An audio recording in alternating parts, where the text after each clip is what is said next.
এখানে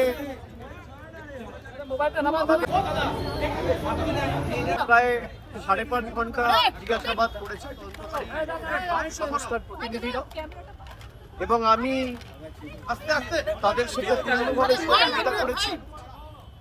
আমার legal right, আমি কোর্টে মুভ করবো। কোর্ট আমাকে 6টার মধ্যে গতকাল ভবানী ভবনে সিআইডি হেডকোয়ার্টারে সশরীরে উপস্থিত থাকার জন্য নির্দেশ দিয়েছিল। আমি কমপ্লাই করে প্রায় 12-13 মিনিট আগে 6টার আগেই কালকে ভবানী ভবনে গেছি এবং 11:30টার কাছাকাছি ইন্টারোগেশন প্রশ্ন উত্তর পর্ব শেষ হয়। প্রায় 5.5 ঘন্টা ধরে চলে এবং আমাকে আবার সেখানে একটা নোটিশ দিয়ে আমি 14 তারিখ অ্যাপিয়ার করার জন্য বলা হয়। আমি 14 তারিখ কলকাতায় আছি, আমি 14 তারিখ অ্যাপিয়ার করবো। আবার আমি কোনো তদন্ত এড়িয়ে যাইনি। আমাকে দিল্লিতেও তদন্তকারী সংস্থা যখন ডেকেছে আমি গেছি, কলকাতাতেও নিজাম প্যালেস হোক, এদিকে সিজিও হেডকোয়ার্টার হোক, ইডির কাছে হোক, আমি গেছি। আমি সবসময় তদন্তে সহযোগিতা করেছি এবং আমার সামর্থ্য অনুযায়ী যতটুকু কেন্দ্রীয় তদন্তকারী সংস্থা বা এই মুহূর্তে দাঁড়িয়ে রাজ্যের গোয়েন্দা সংস্থা সিআইডির সাথে যেটুকু সহযোগিতা করা উচিত আমি নিশ্চিতভাবে করছি।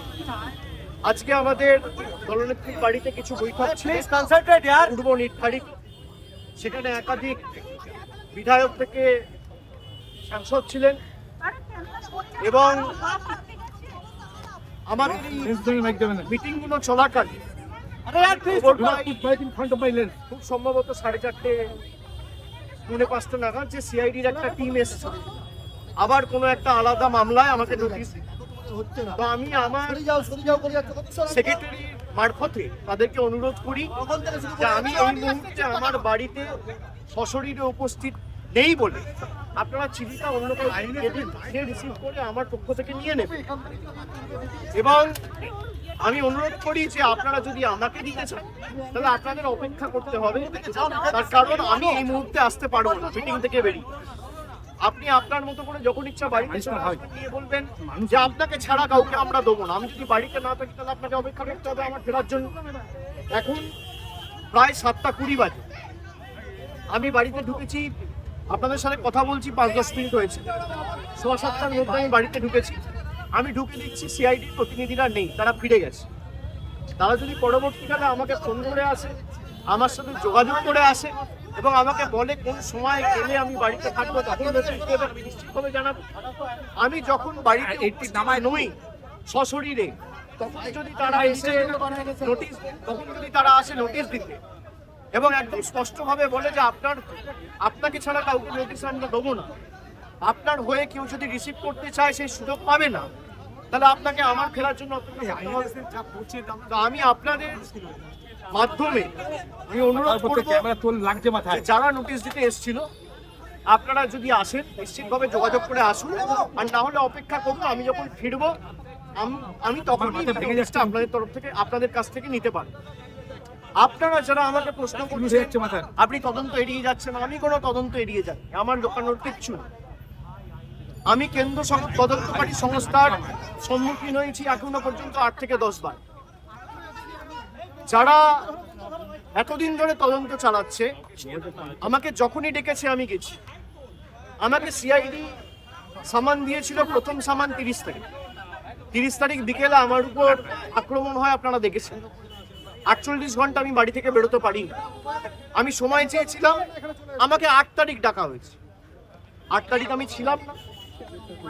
আমি 6 তারিখ দিল্লির উদ্দেশ্যে রওনা দিয়েছিলাম, ইন্ডিয়া জোটের মিটিং ছিল। 8 তারিখ তারা জানে যখন আমি দিল্লিতে, তখন 8 তারিখ বিকেলে নোটিশ দিয়ে বলা হচ্ছে 9 তারিখে আসুন। 9 তারিখেও আমার বৈঠক ছিল।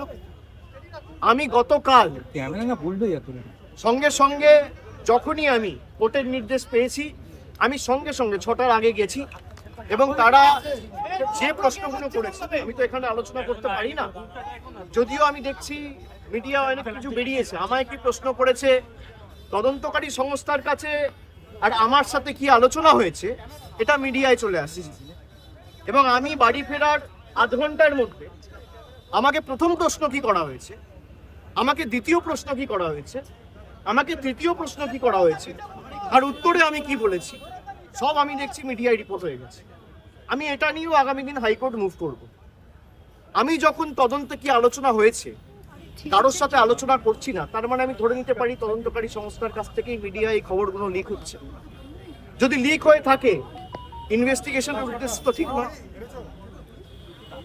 সুতরাং আমি বারবার তদন্তকারী সংস্থা যেখানে আমাকে ডেকেছে আমি গেছি। আমি যদি কলকাতায় উপস্থিত না থাকি আমি তো যেতে পারি না। আমার সামর্থ্য অনুযায়ী যেখানে যখন প্রয়োজন হয়েছে যে মামলায় ডাকুক। আর এখন সরকার পাল্টেছে, এরা বিভিন্নভাবে মামলায় আমাকে ট্যাগ করে। আমি শুনেছি যে মামলায় আজকে আমাকে নোটিশ দিতে এসছে, আমি বলেছি 4 তারিখের পর ডিজে বাজে। আমি প্রশ্ন করতে চাই যে আমি যদি সত্যি কোনো ভুল বলে থাকি, আমি এই স্টেটমেন্টগুলো কবে করেছি? নির্বাচন চলাকালীন। নির্বাচন যখন চলছে, কেন বাকিগুলো দেখছো? ল এন্ড অর্ডার, আইন শৃঙ্খলা কার আন্ডারে? ইলেকশন কমিশনের আন্ডারে। মমতা বন্দ্যোপাধ্যায়ের আন্ডারে তো ছিল না। তাহলে তখন আমার বিরুদ্ধে এফআইআর হলো না কেন? ইলেকশন কমিশনের বিরুদ্ধে কমপ্লেন হলে ইলেকশন কমিশন আমার বিরুদ্ধে ব্যবস্থা নিল না কেন? তার কারণ আমি যদি ডিজে বাজানোর কথা বলে থাকি, দেশের স্বরাষ্ট্রমন্ত্রী বলেছে তৃণমূলের লোকেদের উল্টো করে ঝুলিয়ে দিয়ে সোজা করে। প্রতিক্রিয়ার সমান এবং বিপরীত প্রতিক্রিয়া রয়েছে। আপনি বলবেন জ্ঞানেশ কুমারকে যদি আমার এগেইনস্টে অ্যাকশন নিতে হতো তাহলে অমিত শাহর বিরুদ্ধেও অ্যাকশন নিতে হতো। অ্যাকশন নেওয়ার ক্ষমতা ইলেকশন কমিশনের নেই, তাই আমার বিরুদ্ধে অ্যাকশন নিতে পারেনি। সরকার বদলেছে, এখন মামলা হয়েছে। স্যার তাহলে আমার বিরুদ্ধে যদি মামলা হয় আমি ডিজে বাজাবো বলে, তাহলে অমিত শাহর বিরুদ্ধে এফআইআর হবে না কেন? তদন্তকারী সংস্থার কাছে রাজ্যের মুখ্যমন্ত্রী যদি এই কেস আমি বাংলা থেকে বহিরাগতদের আক্রমণ করেছি বলে আমার ভাষণে এই তদন্তভার সিআইডি কে দেওয়া হয়, তাহলে যে বহিরাগতরা এসে বাঙালিকে আক্রমণ করেছে সেই মামলার দায়ভার কেন সিআইডি বা সিবিআই কে দেওয়া হবে না? এই প্রশ্ন তো উঠবেই। এই প্রশ্ন তো এড়িয়ে যেতে পারে না। আপনারা এসব চাপের রাজনীতি, দল ভাঙানো আমরা অনেকদিন ধরে দেখছি। এসব করে কোনো লাভ নেই। 30 লক্ষ মানুষকে আপনারা ভোটার তালিকার বাইরে রেখে ভোট করেও তৃণমূল 41% ভোট পেয়েছে। 2,60,00,000 ভোট তৃণমূল কংগ্রেস পেয়েছে। তাদের প্রতিনিধিত্ব তৃণমূল কংগ্রেস করবে। এক চুল জায়গা তৃণমূল কংগ্রেস ছাড়বে না। সিআইডি দিয়ে, সিবিআই দিয়ে, দল ভেঙে, উৎসাহ করে, গায়ের জোরে কর্মীদের মিথ্যা মামলায় ফাঁসিয়ে, ফলস কেসে ইমপ্লিকেট করে, পার্টি অফিস দখল করে, বাড়ি ভেঙে, ঘর জ্বালিয়ে তৃণমূল কংগ্রেসকে দমিয়ে দেবো। সিপিএম এর বিরুদ্ধে লড়াই করে 34 বছরের জগদ্দল পাথরকে সরিয়ে তৃণমূল কংগ্রেস ক্ষমতায় এসছে মানুষের আশীর্বাদ নিয়ে।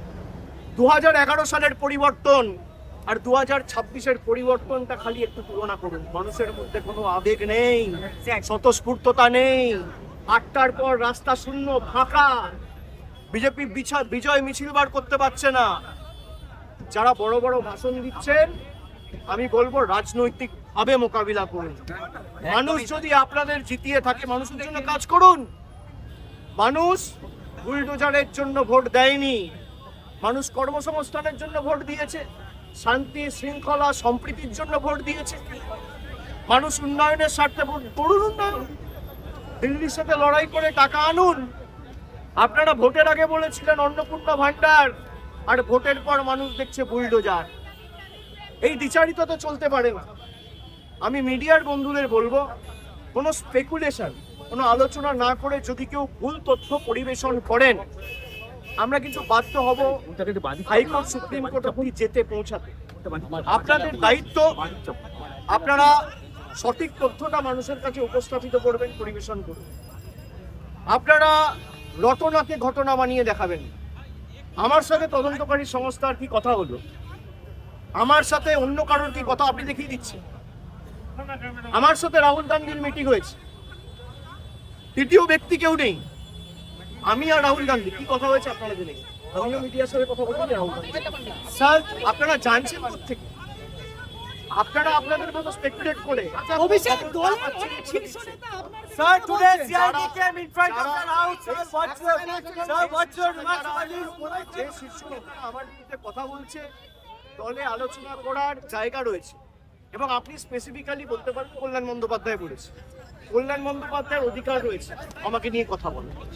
কল্যাণ বন্দ্যোপাধ্যায়ের অধিকার রয়েছে আমাকে নিয়ে 4টে কটু কথা বলার। কল্যাণ বন্দ্যোপাধ্যায় আমাকে ছোট থেকে মানুষ করেছে, আমায় বড় হতে দেখেছে।